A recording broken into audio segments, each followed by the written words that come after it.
24 informatika suallarının davamının izahına baxacağıq. Keçən dəfə 4 sualı izah elədik. Bugün isə 5 sualın izahına baxacağıq.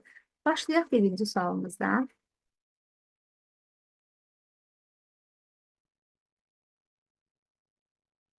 Sualımız belədir. Məntiqi əməllərə aiddir.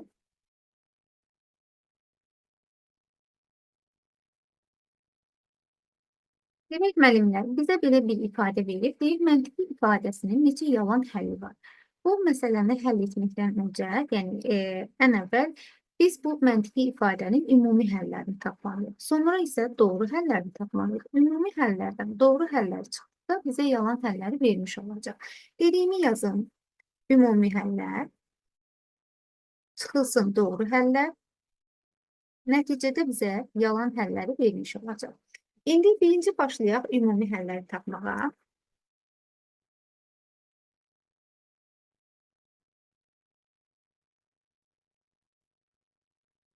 Yazacağım buradan ümumi həllər.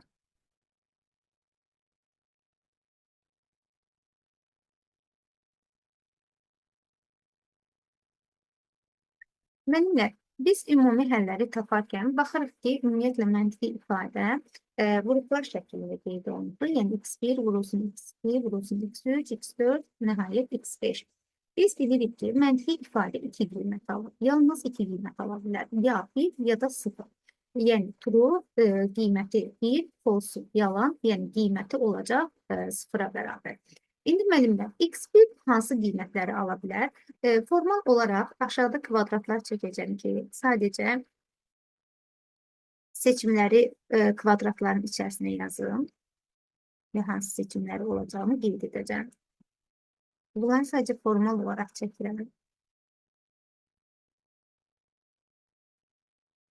Müəllimlər, biz dedik ki, x1 alır hansı qiyməti? Yalnız 1-i ala bilər ya da 0-ı ala bilər. Düzdürmü? x1 ya 1-i alacaq ya da 0-ı alacaq. Demək, bizim neçə seçimimiz var x1 üçün? 2 dənə seçimimiz var. Məsəl üçün deyirəm, təbii ki, bu məntiqi ifadəyə aid deyil. Ümumiyyətlə, hər hansı digər bir seçimlər olarsa, deyək ki, 3 olar, 4 olar, o zaman bu kvadratların içərisində seçimləri yazdığımıza görə bu ədədləri daxil edirik. Amma biz bilirik ki, məntiqi ifadələr yalnız 2 qiymət aldığına görə ya 1 qiymətini ala bilər, ya da 0 qiymətini. O zaman x1 üçün 2 dənə seçim var. Vurulsun yenidən. x2 üçün də yenə ya 1-i ala bilər, ya da 0-ı ala bilər. Düzdür, burada da 2 dənə seçimimiz var.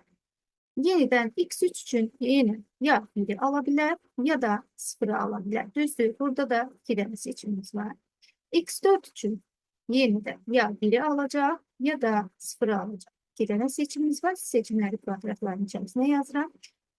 Burada da x5 üçün ya 1 qiymətini ala bilər, ya da 0 qiymətini ala bilər. Burada da seçimlər 2 olmuş olacaq. Yeni 2 dənə seçimimiz var. Ya 1, ya 0.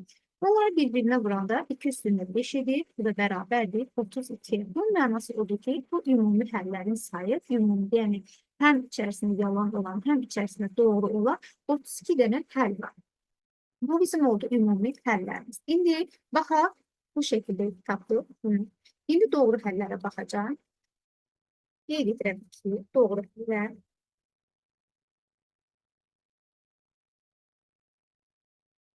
doğru həllər. İfadəmizi yenidən götürək.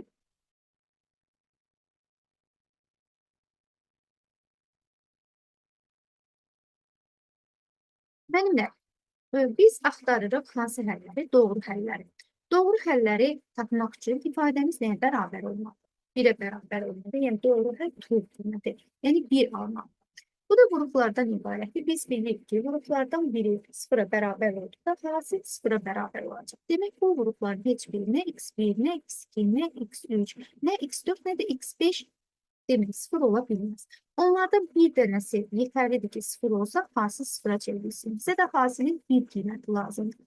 Ona görə də artıq bu kvadratları aşağıda çəkməyəcəm. x1 üçün 0 qiymətini yaza bilmirəm. Çünki 0 yazsa, hasil 0-a çevriləcək, nəticədə doğru həlli tapmış olmayacaq. Ona görə də yalnız bunların 1 qiymətini yaza bilərəm.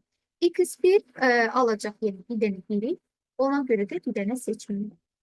x2 alacaq sıfırı deyəcəyiz ki, mən o zaman sıfıra çevriləcək. Baxırıq ki, x2 üçündür, x4 üçündə inkardır. Yəni, gərək sıfırı biz inkar edək ki, 1-ə çevrilsin, düzdürmü?